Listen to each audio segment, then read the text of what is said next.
ओम शांति। भगवत गीता श्लोक क्लास में रविवार को हुए श्लोक टेस्ट का प्रश्नों का जवाब समझते हैं।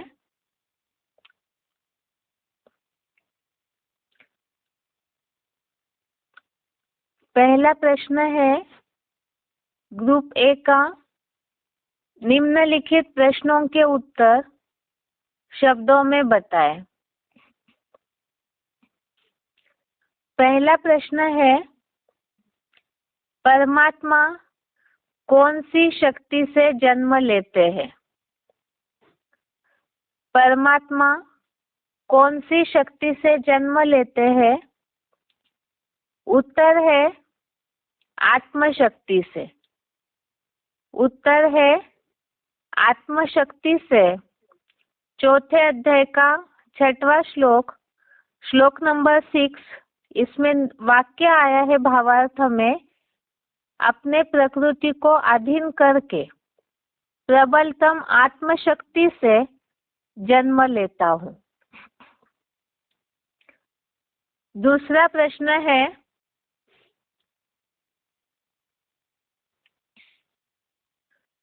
सृष्टि पर क्या बढ़ने पर परमात्मा दिव्य जन्म लेते हैं? सृष्टि पर क्या बढ़ने पर परमात्मा दिव्य जन्म लेते हैं?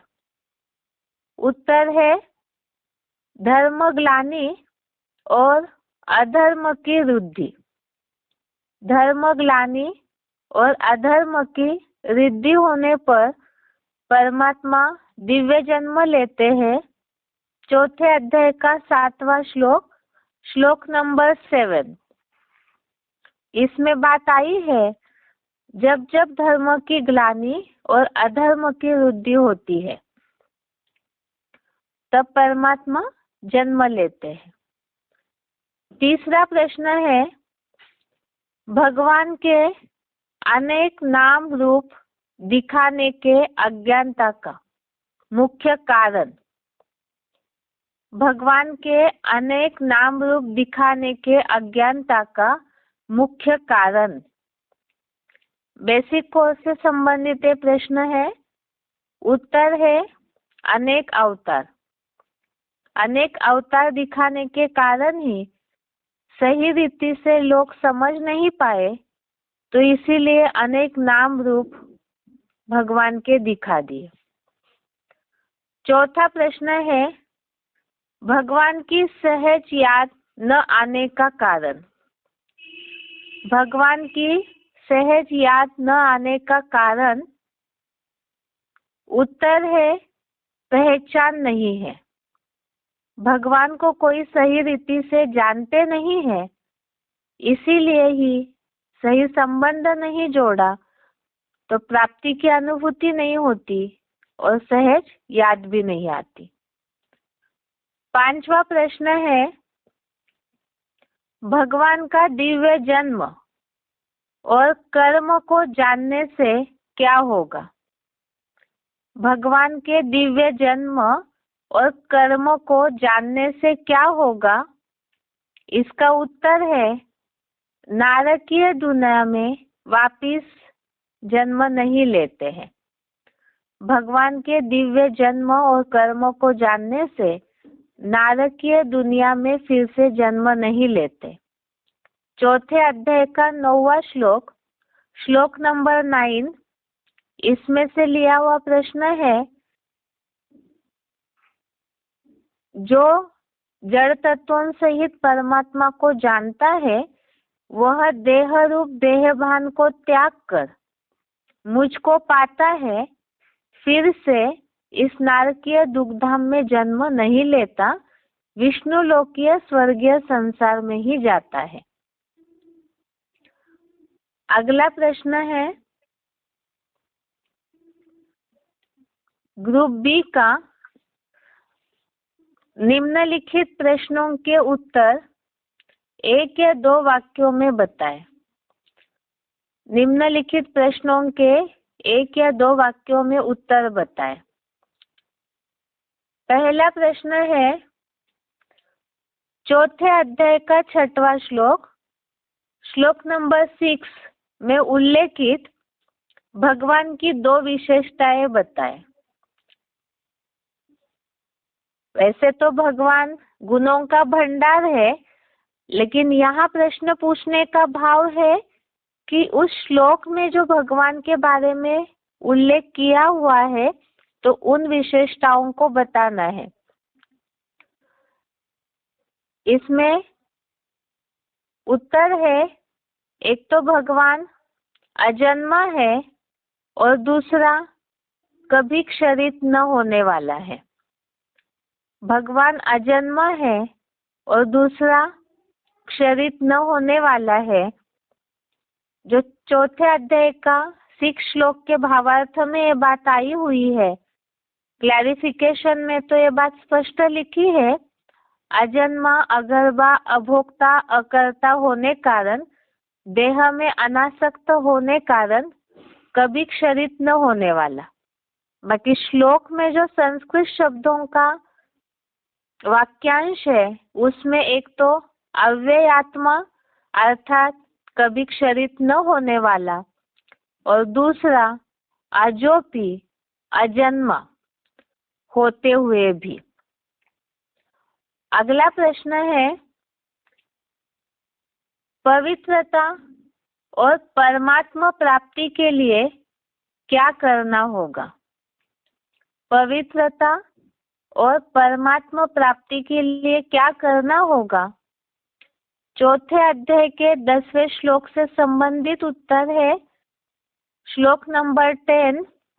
इसमें बात आई है, राग, भय, क्रोध से रहित, ध्यानमग्न, परमात्मा पर पूरे ही आश्रित, ज्ञान योग की तपस्या से पवित्र बन मेरे ही भाव को पाते हैं।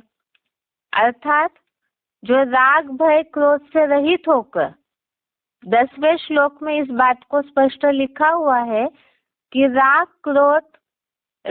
भय, क्रोध रहित, मेरे में ध्यानमग्न, मेरे में ही पूरे आश्रित लाखों लोगों ने ज्ञान योग रूपी तपस्या से पवित्र बन मेरे भाव को अर्थात विष्णु लोकीय राजाई भाव को नंबरवार पुरुषार्थ अनुसार पाया है। अगला प्रश्न है, चौथे अध्याय का 9वां श्लोक, श्लोक नंबर 9। इस श्लोक में भगवान के जन्म और कर्म को कैसे पहचानने के लिए बताया है। भगवान के जन्म कर्म को कैसे पहचानने के लिए बताया है? तो इसका उत्तर है, भावार्थ में ये वाक्य आया है, मेरे दिव्य जन्म और कर्मों को जो तत्वों सहित जानता है। तत्वों सहित जानने का अर्थ क्लैरिफिकेशन में बताया है कि कलयुगी तामसी बुद्धि वाला अर्जुन रथ अर्थात जो परमात्मा का मुकर्रर रथ है, उस रथ में गीता वर्णित 13वें अध्याय के 5वें श्लोक में उल्लेख किए हुए इंद्रियादि 23 जड़ीभूत तत्वों सहित और आगे 13वें अध्याय में ही क्षेत्रज्ञ का जो विस्तार से ज्ञान दिया है, परिचय दिया है उस मुकर्रर रथ का। तो यहाँ तो मेन शब्द है तत्वों सहित अर्थात मुकर्रर रथ को जैसे है, जिस तन में है, उसी आधार से एक्यूरेट पहचानना। चौथा प्रश्न है, युगे युगे का सही अर्थ क्या है? युगे युगे का सही अर्थ क्या है? उत्तर है, इसे श्लोक समझते समय भी हमने समझा था, भक्ति मार्ग में संभवामि युगे युगे, इसका गलत फहमी से अर्थ उठाया है कि भगवान हर युग में आते हैं, लेकिन यहाँ पर युगे युगे 2 बार जो शब्द है अर्थात कलयुग का अंत और सतयुग का आदि, इन दोनों युगों के बीच का जो समय है उस समय में ही भगवान सृष्टि पर आकर अपना कार्य करते हैं। तो युगे युगे का अर्थ हर युग की बात नहीं, कलयुग अंत और सतयुग आदि के बीच का समय, जिसे ज्ञान के आधार से हम समझते हैं पुरुषोत्तम संगम युग। अगला 5वां प्रश्न है, चौथे अध्याय के 8वें श्लोक में उल्लेखित, श्लोक नंबर 8 में उल्लेखित भगवान के 3 कार्यों को बताएं। इसका उत्तर है दुराचारियों का विनाश, दूसरा धर्म की संपूर्ण स्थापना और तीसरा संतों की रक्षा। चौथे अध्याय के 8वें श्लोक में भगवान के 3 कार्यों को बताया है, दुराचारियों का विनाश, धर्म की संपूर्ण स्थापना और संतों की रक्षा। 6वां प्रश्न है, भगवान को दुनिया जानती नहीं है, इसे सिद्ध करने के लिए विरोधाभास वाली कोई भी 3 मान्यताएं बताएं। भगवान को दुनिया जानती नहीं है, इसे सिद्ध करने के लिए विरोधाभास वाली कोई भी 3 मान्यताएं बताएं। तो प्रश्न का उत्तर देते समय जिन्हें जो बात याद होगी उन्होंने वही बात बताई होगी, इसीलिए कोर्स में जितनी भी बातें समझाई थी उसे ही केवल पॉइंट पॉइंट बता देंगे। सबसे पहले तो एक तरफ कहते हैं भगवान नाम रूप से न्यारा है और दूसरी तरफ कहते हैं प्रभु दर्शन दो। तो ये 2 अलग अलग बातें हुई। नाम रूप से न्यारा है, रूप नहीं है, तो दर्शन किसका करेंगे। दूसरी बात, एक तरफ बेअंत कहते हैं और दूसरी तरफ भगवान को पाने की साधनाएं करते रहते हैं। तीसरी बात, आत्मा को परमात्मा कहते हैं, फिर पाप आत्मा या पुण्य आत्मा कहते हैं, परंतु पुण्य परमात्मा पाप परमात्मा क्यों नहीं कहते हैं। मतलब आत्मा से परमात्मा कह दिया, लेकिन अंतर जरूर मन में रखा हुआ है, बुद्धि में जानते हैं, तो उस हिसाब से पुण्य परमात्मा पाप परमात्मा नहीं कहते। अलगाव समझ में भी नहीं आता है पूरा। अगली बात, एक तरफ से ऊपर वाला सब कुछ देख लेगा कहते हैं और दूसरी तरफ से सब जगह सर्वव्यापी है कहते हैं। दूसरी बात, सर्वव्यापी कह दिया, सब जगह व्यापक है, तो मंदिर या कोई भी पूजा स्थली मूर्ति बनाकर एक जगह श्रद्धा स्थान बनाने का कारण क्या है। दूसरी बात, एक तरफ कहते हैं भगवान कलाओं से अतीत है, कलातीत है, कल्पांतकारी है, और फिर दूसरी तरफ से 16 कला संपूर्ण कहकर कलाओं में बांध देते हैं। अगला विरोधाभास, भगवान के लिए कहते हैं निराकार, निरंजन, निर्गुण है, और दूसरी तरफ से सगुण, साकार भी कहते हैं। जैसे रामायण में उल्लेख भी है, सगु नहीं, अगु नहीं, नहीं कछु भेदा, अर्थात सगुण अगुण इनमें कोई भेद नहीं है। और वैसे तो भगवान फिर निराकार है या साकार है, आखिर दोनों है तो वो कौन है, इन सब बातों का भेद नहीं निकाल पाए भक्ति मार्गीय या जो भी ऐसे श्रद्धा भावना रखने वाले हैं, परमात्मा को ढूंढने वाले हैं। भगवान एक कह देते हैं और दूसरी तरफ से 33 करोड़ देवताएं कहते हैं, तो कई ऐसे भोले भक्त भी है जो देवताएं और भगवान के बीच का अंतर या महत्व न जानने कारण देवताओं को ही भगवान भी कह देते हैं।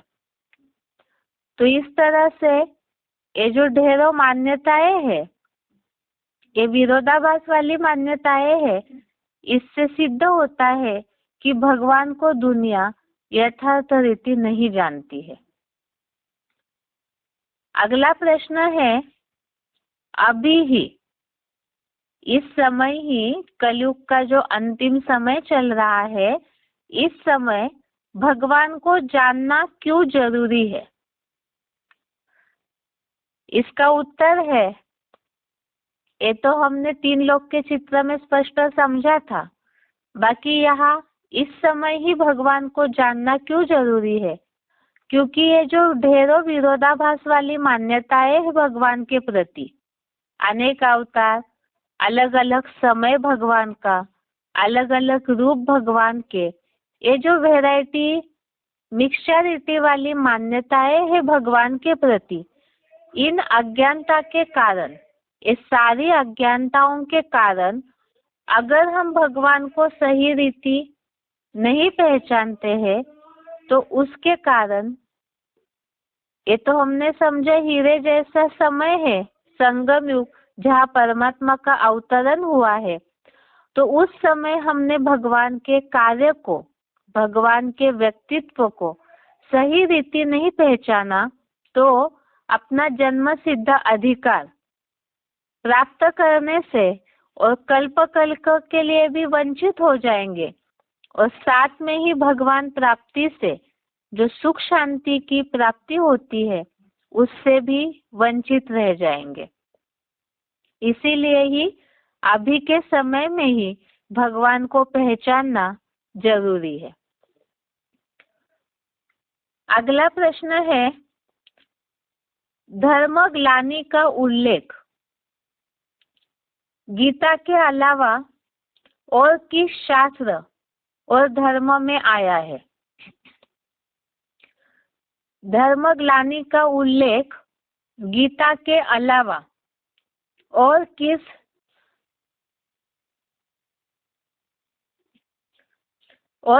शास्त्र में और धर्म में आया है? इसका उत्तर है, गीता के अलावा जैन और वैदिक प्रक्रिया में धर्म ग्लानि का उल्लेख आया हुआ है।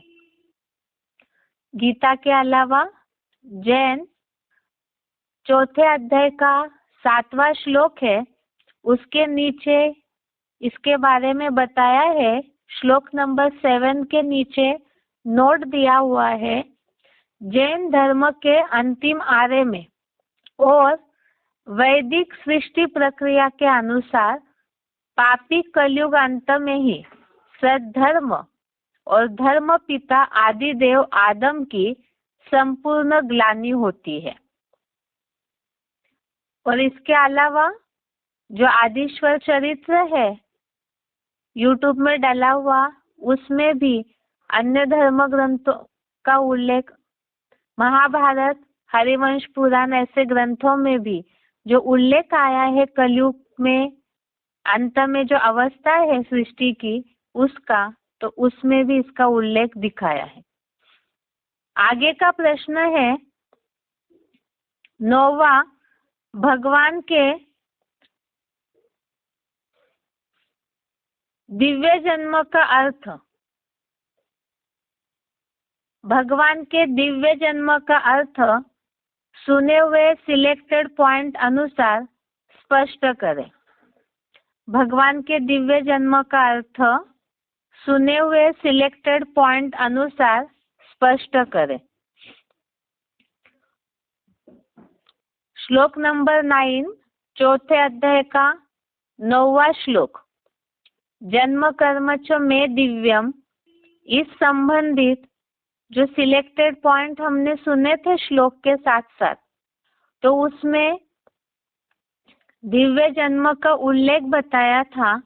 एक तो दिव्य जन्म अर्थात ही दिव्यता वाला, अर्थात रोशनी से भरपूर, और वो रोशनी ज्ञान की रोशनी है। तो भगवान का जन्म ज्ञान की रोशनी के साथ होता है, ज्ञान की रोशनी वाला जन्म है।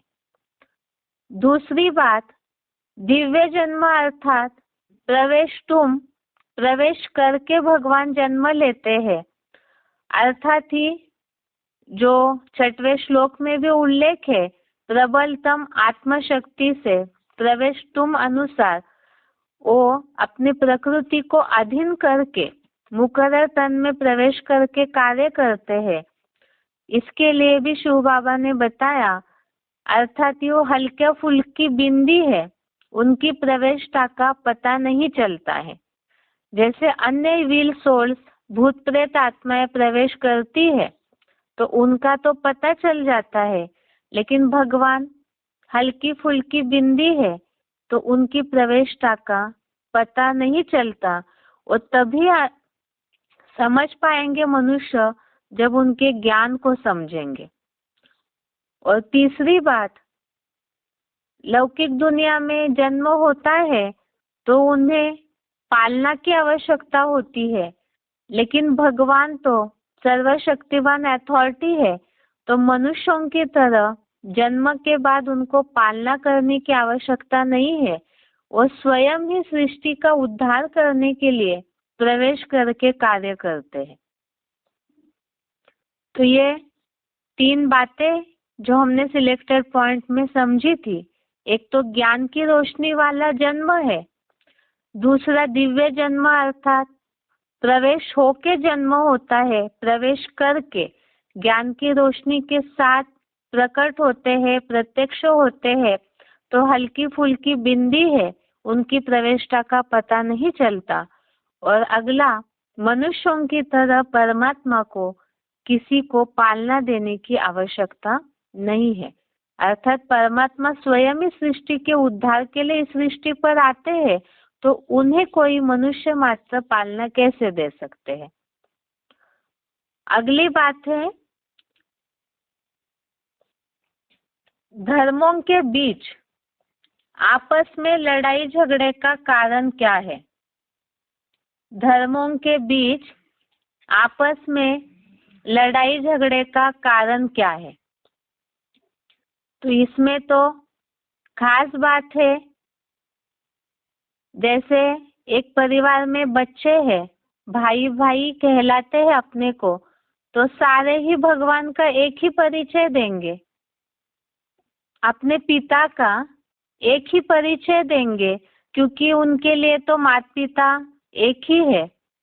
इसी तरह से दुनिया में भी कहते हैं लोग, हिंदू मुस्लिम सिख ईसाई आपस में भाई भाई, लेकिन एक भगवान को जानते नहीं है, मानते नहीं है, पूरी पहचान नहीं है।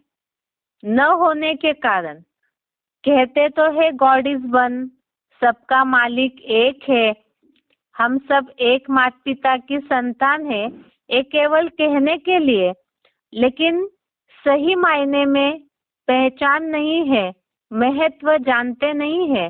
तो इसीलिए ही सभी धर्मों के बीच में आपस में लड़ाई झगड़ा होते रहता है। अगला प्रश्न है,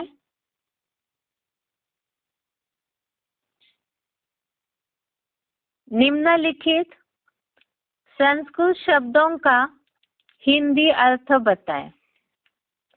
निम्नलिखित संस्कृत शब्दों का हिंदी अर्थ बताएं।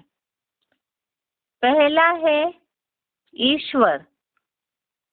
पहला शब्द है ईश्वर, अर्थात प्राणियों का श्रेष्ठ शासनकर्ता। ईश्वर अर्थात ही प्राणियों का श्रेष्ठ शासनकर्ता। दूसरा है सृजामि।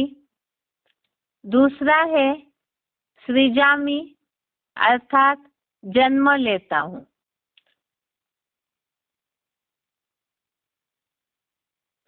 सृजामि ये शब्द चौथे अध्याय के 7वें श्लोक से लिया हुआ है, जन्म लेता हूँ। और ईश्वर चौथे अध्याय का 6वां श्लोक, श्लोक नंबर 6 से शब्द लिया हुआ है, ईश्वर अर्थात प्राणियों का श्रेष्ठ शासन करता। अगला है धर्म संस्थापनार्थाय। धर्म संस्थापनार्थाय अर्थात धर्म की संपूर्ण स्थापना अर्थ। धर्म की संपूर्ण स्थापना अर्थ चौथे अध्याय का 8वां श्लोक, श्लोक नंबर 8, इसमें आया हुआ शब्द है धर्म संस्थापनार्थाय। चौथा है त्यक्त्वा। त्यक्त्वा अर्थात त्याग कर। त्यक्त्वा अर्थात त्याग कर। चौथे अध्याय का 9वां श्लोक, श्लोक नंबर 9, इसमें आया है त्यक्त्वा देहम पुनर्जन्म, त्याग कर। त्यक्त्वा अर्थात त्याग कर। अगला है 5वां पूता। पूता अर्थात पवित्र। चौथे अध्याय का 10वां श्लोक, श्लोक नंबर 10, इसमें आया हुआ है पूता मद्भावम आगता, अर्थात पूता पवित्र बन। 6वां है अभ्युत्थानम। अभ्युत्थानम 6वां शब्द है, अर्थात वृद्धि। अभ्युत्थानम अर्थात वृद्धि शब्द ऐसे है चौथे अध्याय के 7वें श्लोक में, अधर्मस्य अभ्युत्थानम। अभ्युत्थानम अधर्मस्य अर्थात अधर्म की वृद्धि। अगला प्रश्न है ग्रुप डी का। निम्नलिखित प्रसंगों के लिए श्लोक बताएं। निम्नलिखित प्रसंगों के लिए श्लोक बताएं। पहला प्रश्न है तपस्या से पवित्रता आती है।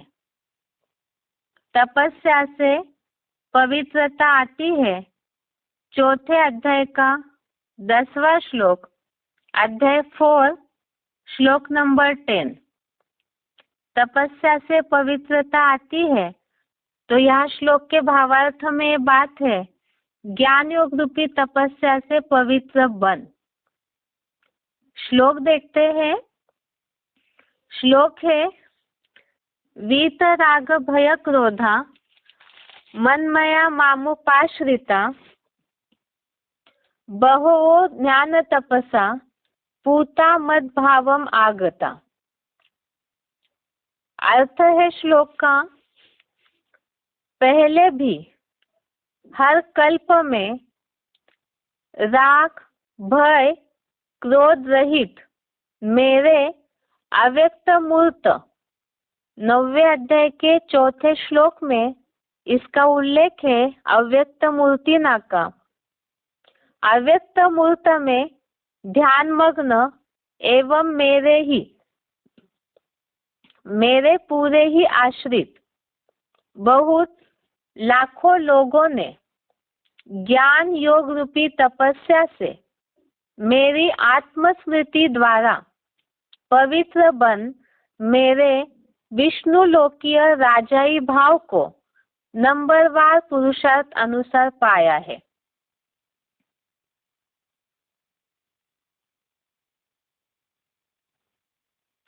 अगला प्रश्न है भगवान अजन्मा है। भगवान अजन्मा है। चौथे अध्याय का 6वां श्लोक। चौथे अध्याय का 6वां श्लोक। श्लोक है अजोपि सन्निवयात्मा भूतानामीश्वरोऽपि सन् प्रकृतिं स्वामधिष्ठाय संभवाम्यात्म मायया। इसमें जो अजह शब्द आया हुआ है अर्थात ही भगवान अजन्मा है। अभी अभी इससे संबंधित और प्रश्न देखा था, तो उसमें बात आई, एक तो अव्यय आत्मा, क्षरित न होने वाला और अजन्मा। तो भगवान अजन्मा है, इसके लिए भी ये श्लोक प्रूफ में है, और साथ में प्रवेश करके भगवान कार्य करते हैं उसके लिए भी श्लोक है। इसका अर्थ है अजन्मा, अगर्भा, अभोक्ता, अकर्ता होने कारण देह में सदा अनासक्त, कभी क्षरित न होने वाला, अमोघ वीर्य, प्रवेश होने योग्य और गर्भ से अजन्मा होते हुए भी आत्मिक प्यार से भरपूर मैं निराकार बिंदु रूप शिव ज्योति, देह भाव से सदा शून्य, प्राणियों का श्रेष्ठतम और अहिंसक शासन करता होते भी अपने अर्जुन या आदम के मुकर्रर रथ रूपी दैहिक इंद्रियों की प्रकृति को अधीन करके प्रबलतम आत्मशक्ति से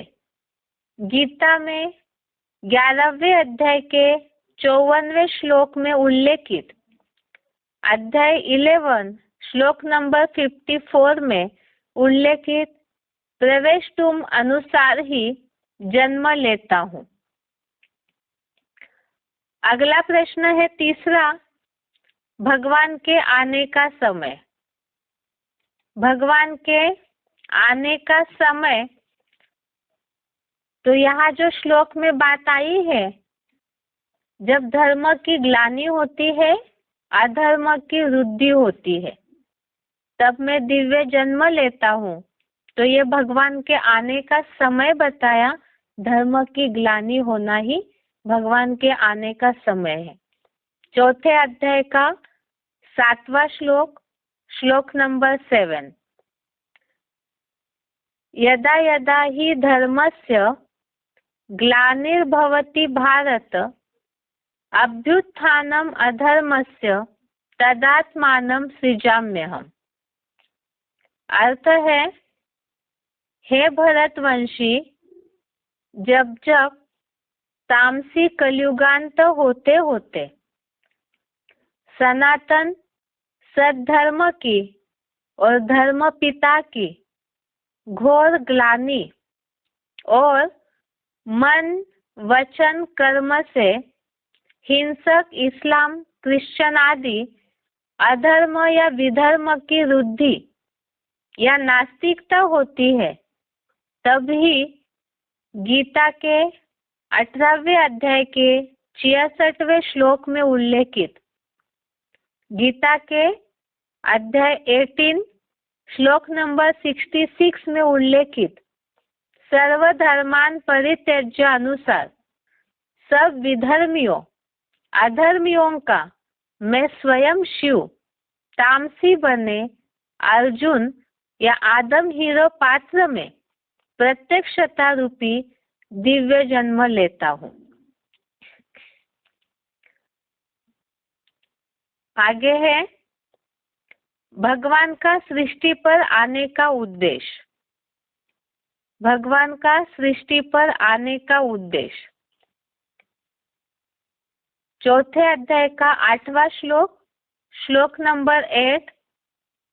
अभी अभी इससे संबंधित हमने प्रश्न भी देखा था, भगवान कौन से कार्य करने सृष्टि पर आते हैं।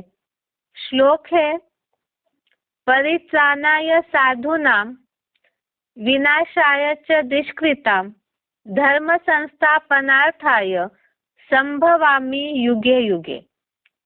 अर्थात मैं संतों की रक्षा के लिए, ज्ञान और कर्म इंद्रियों से हिंसारत दुराचारियों के विनाश के लिए और यहाँ ही 100% वैष्णवी सद्धर्म की संपूर्ण स्थापना अर्थ कलयुगांत और सतयुग आदि के 2 युगों के बीच पुरुषोत्तम संगम युग में दिव्य प्रवेशनीय जन्म लेता हूँ।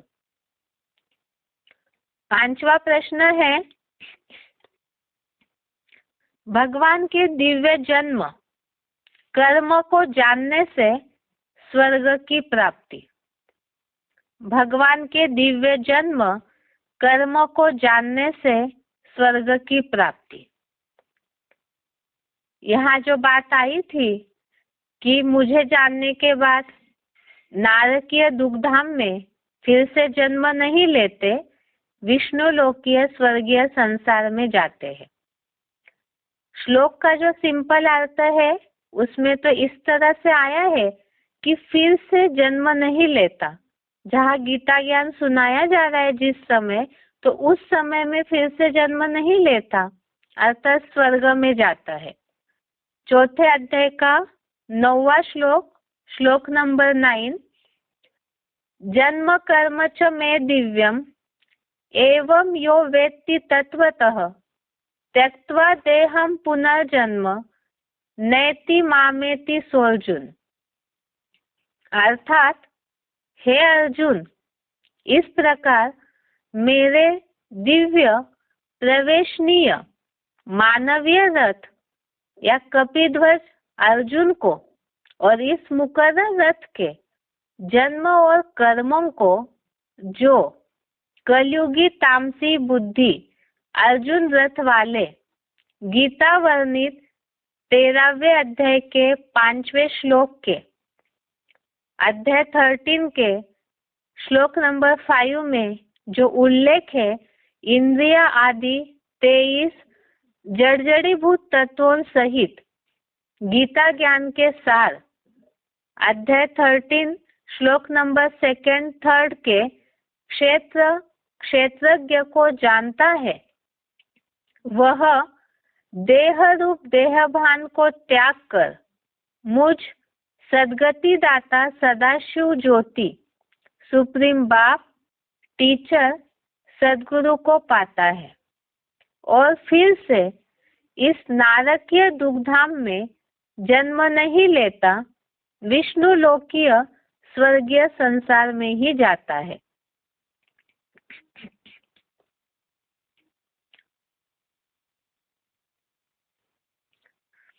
अगला प्रश्न है, ग्रुप ई का संक्षेप में उत्तर बताने के लिए इस हफ्ते पढ़े हुए श्लोकों के आधार से भगवान का परिचय। इस हफ्ते पढ़े हुए श्लोकों के आधार से भगवान का परिचय, अवतरण का समय, गुण, कार्य का उद्देश्य और प्राप्ति संक्षेप में बताए। श्लोक तो हमने अभी भी सारे पढ़े हैं और ये सारे ही श्लोक शिव बाबा का संक्षेप में परिचय देने के हिसाब से पूरी तरह लागू होने वाले हैं। अगर इनका भावार्थ सही रीति से समझकर मंथन करके बुद्धि में बिठाए तो किसी को भी इन श्लोकों के आधार से ही सही परिचय दे सकते हैं।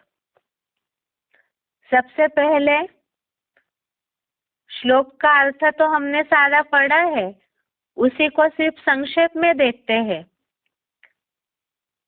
भगवान के बारे में दुनिया में तो लोग इस तरह समझते हैं कि वो कोई प्रेरणा से कार्य करते होंगे, या जो भक्ति मार्गीय वैरायटी मान्यताएं है, साक्षात्कार से ही सब कुछ हो जाता है।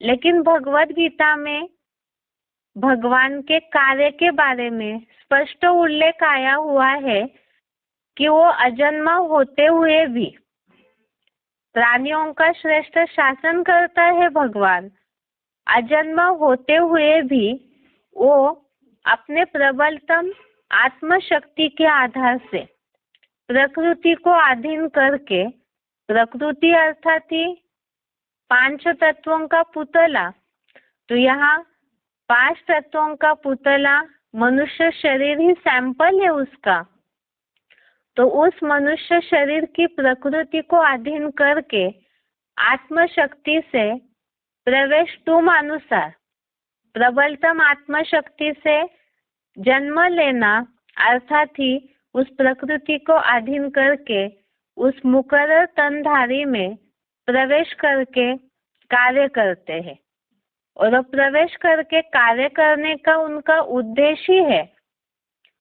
वास्तव में भक्ति मार्ग में तो वैरायटी मान्यताएं है भगवान के कार्य को लेकर, लेकिन भगवान ने स्वयं ही जो सर्वशास्त्र शिरोमणि भगवत गीता है उसमें स्वयं भगवान ने अपने कार्य का समय बता दिया कि जब जब धर्म की ग्लानि और अधर्म की वृद्धि बढ़ोतरी होती है तब मैं स्वयं ही इस सृष्टि पर जन्म लेता हूँ।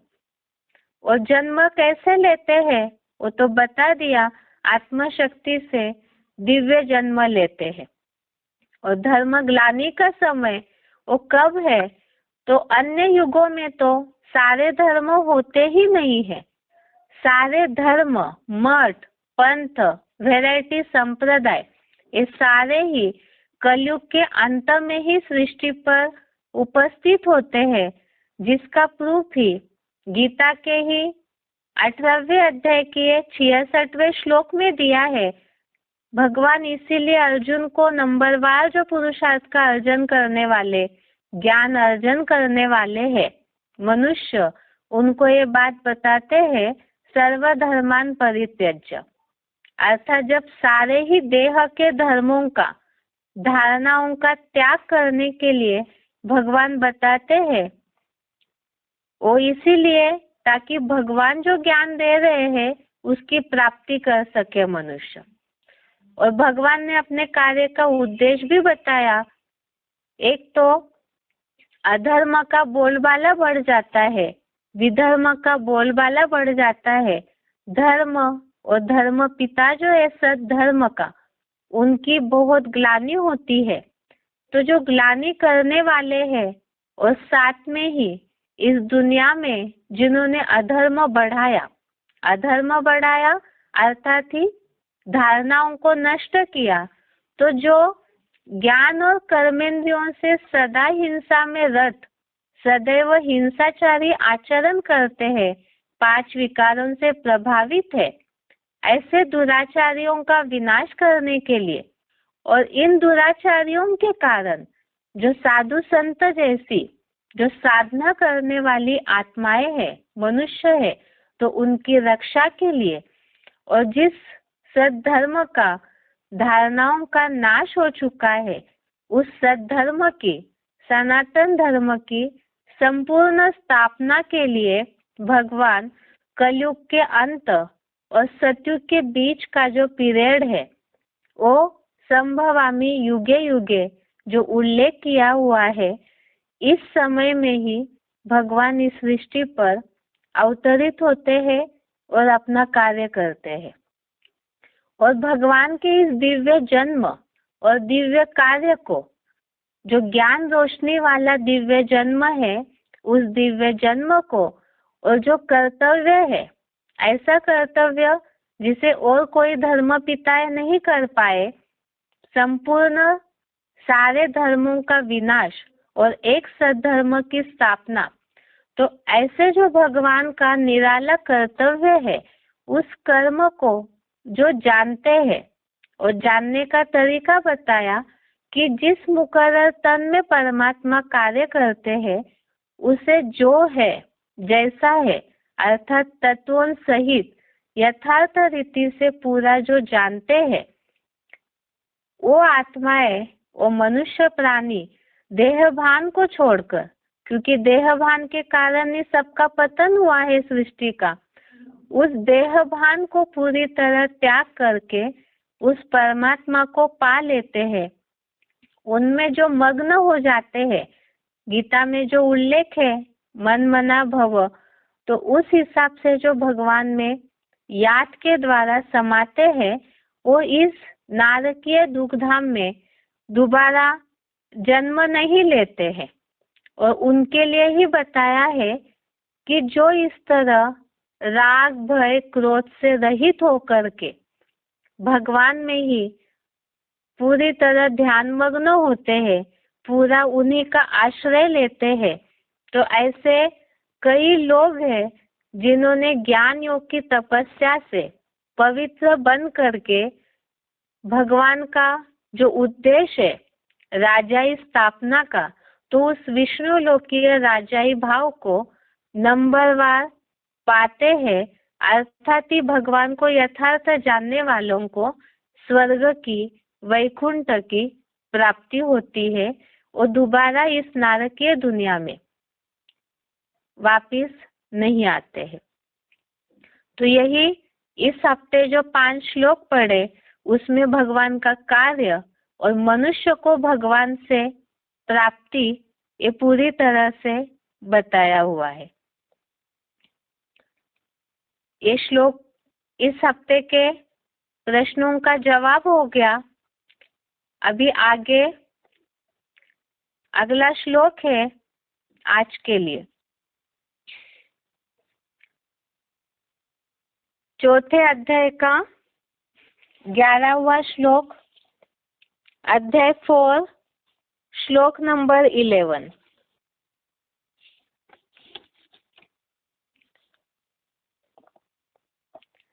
श्लोक है, ये यथा मां प्रपद्यन्ते तान् तथैव भजाम्यहम् मम वर्तमानुवर्तन्ते मनुष्याः पार्थ सर्वशः।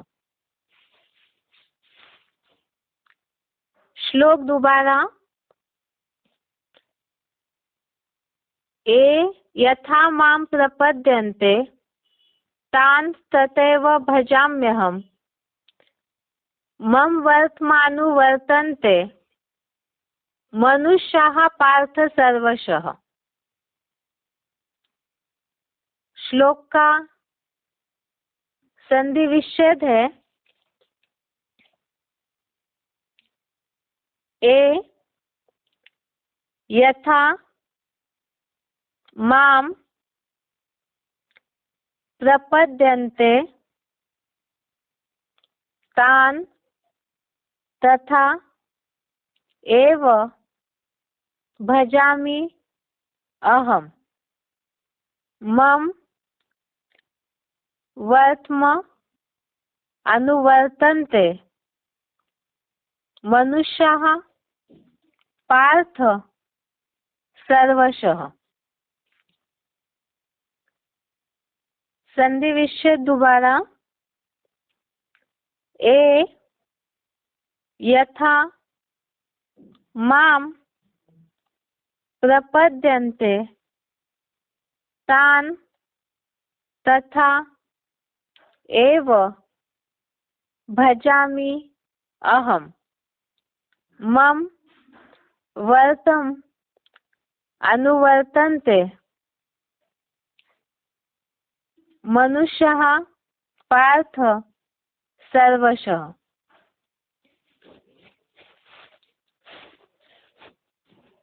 शब्दों का अर्थ है, ए अर्थात जो, यथा अर्थात जैसे, माम अर्थात मुझको, प्रपद्यन्ते अर्थात समर्पित होते हैं,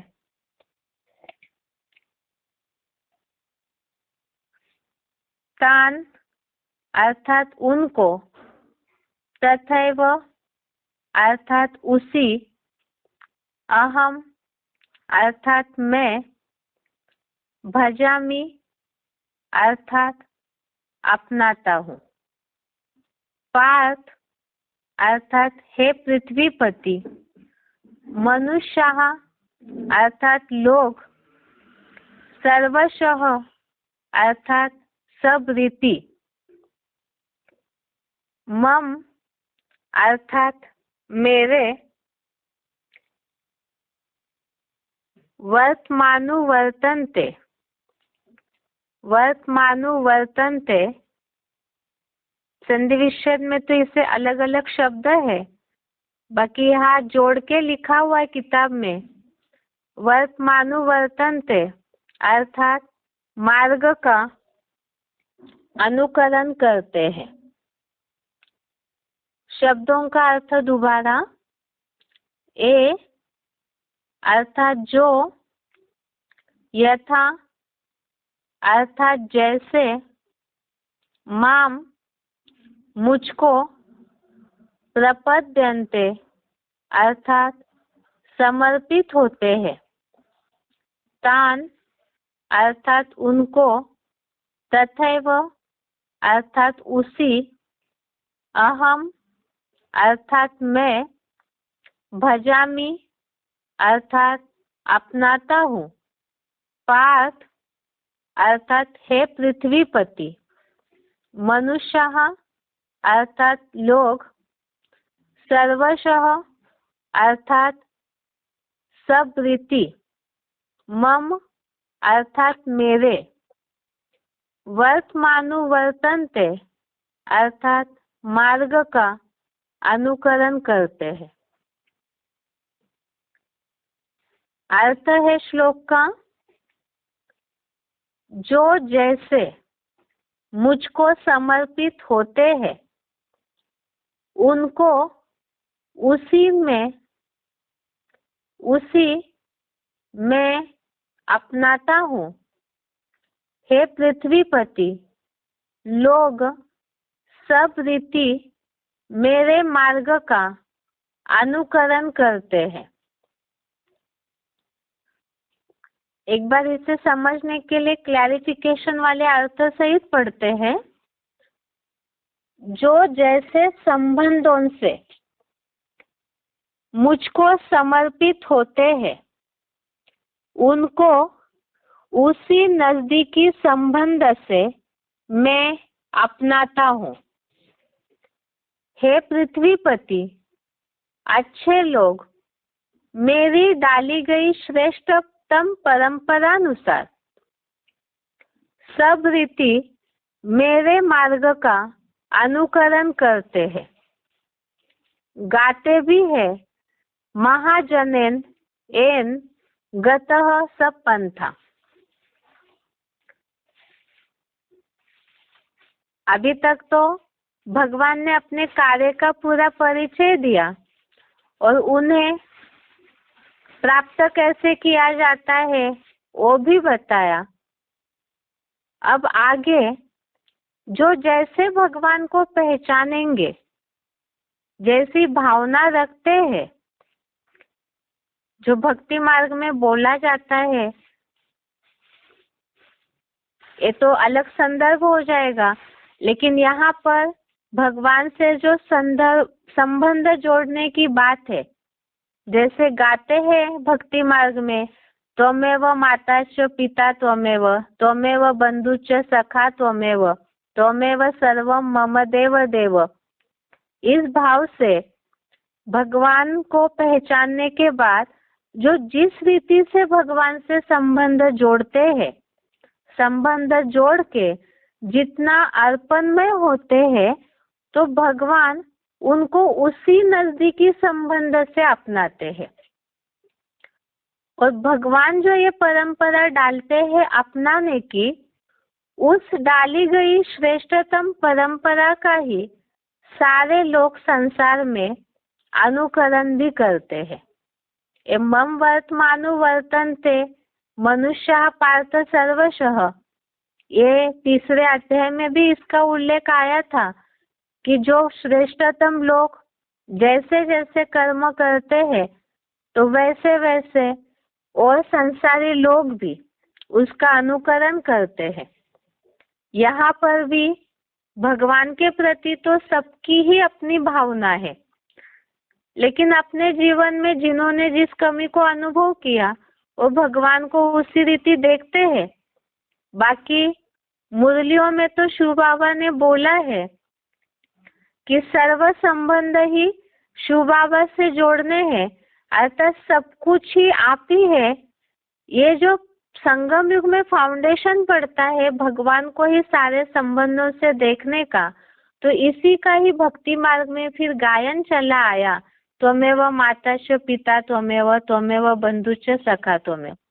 और यहाँ भगवत गीता में भी इसी बात को भगवान ने क्लियर किया कि जब वो पुरुषोत्तम संगम युग में सृष्टि पर अपना कार्य करते हैं तो सारा ही संसार, सारे ही संसारी लोग कलयुगी तामसी संबंधों के कारण दुखी परेशान है। तो इसीलिए रास्ता बताया कि भगवान को जो जिस संबंध से, जैसे संबंध से अपनाते हैं तो उनको उसी संबंध से मैं भी अपनाता हूँ। जैसे उदाहरण के लिए यहाँ जो बोला है कि मेरी डाली गई श्रेष्ठतम परंपरानुसार सब रीति मेरे मार्ग का ही अच्छे लोग अनुकरण करते हैं। भगवान जैसे सृष्टि पर आकर के एडॉप्ट करते हैं सब बच्चों को, ब्राह्मण बनते हैं, ब्रह्मा की संतान, ब्राह्मण बने तो ब्रह्मा की संतान बने। मानसी सृष्टि जो रची जा रही है, जो तीसरे अध्याय में ही उल्लेख आया था कि मानसी सृष्टि रची जाती है, तो यहाँ पर भगवान सभी ब्राह्मणों को एडॉप्ट करते हैं, अपना बनाते हैं। दूसरी बात, जैसे ही इतिहास में बड़े बड़े राजाओं ने अपने बच्चों को ही राजाई का वर्षा देने की परंपरा की है, तो उसका फाउंडेशन भी संगम युग में पड़ता है कि जो अव्वल नंबर मुकर्रर तनधारी अर्जुन है तो उनको भी पूरा जैसे वर्षा मिल जाता है। तो ऐसी कुछ श्रेष्ठ परंपराएं हैं। संसारी लोग भगवान की इन्हीं परंपराओं का अनुकरण करते हैं। ये श्लोक है, मुरलियों में तो बहुत सी ऐसी बातें आती है जो शिव बाबा को जैसे संबंध से यहाँ हम देखेंगे तो वैसे ही संबंध से प्राप्ति भी होती है। और सारे ही कलयुगी देहधारी दुखी है, तो भगवान में ही अगर हम सब कुछ देखेंगे तो उसी अनुसार सर्व प्राप्तियों की खजाने की भी अनुभूति होती है। यही इस श्लोक का सार है। एक बार इसका उच्चारण सुनते हैं। और वैसे क्लास का समय भी पूरा हो रहा है, इसलिए इससे संबंधित जो सिलेक्टेड पॉइंट है उसे कल के क्लास में देखेंगे। पहले श्लोक का उच्चारण।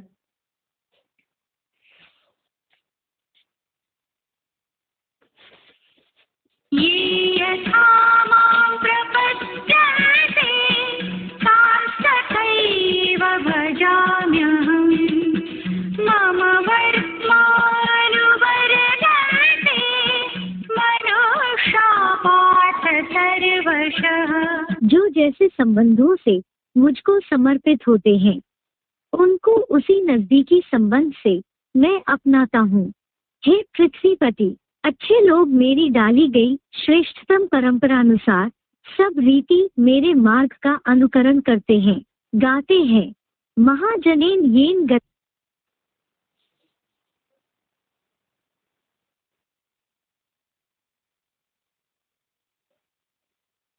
ये यथा मां प्रपद्यन्ते तांस्तथैव भजाम्यहम् मम वर्त्मानुवर्तन्ते मनुष्या पार्थ सर्वशः।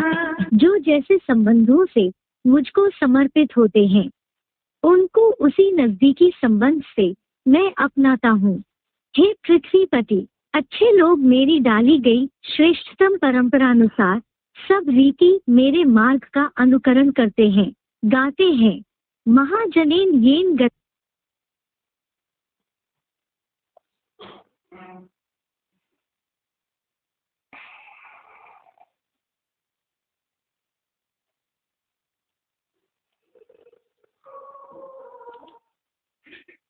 इस तरह से श्लोक का उच्चारण हो गया। श्लोक का अर्थ तो हमने आज समझा है, कल के क्लास में पॉइंट देखेंगे। आज के लिए गीता क्लास यहाँ तक ही। ओम शांति।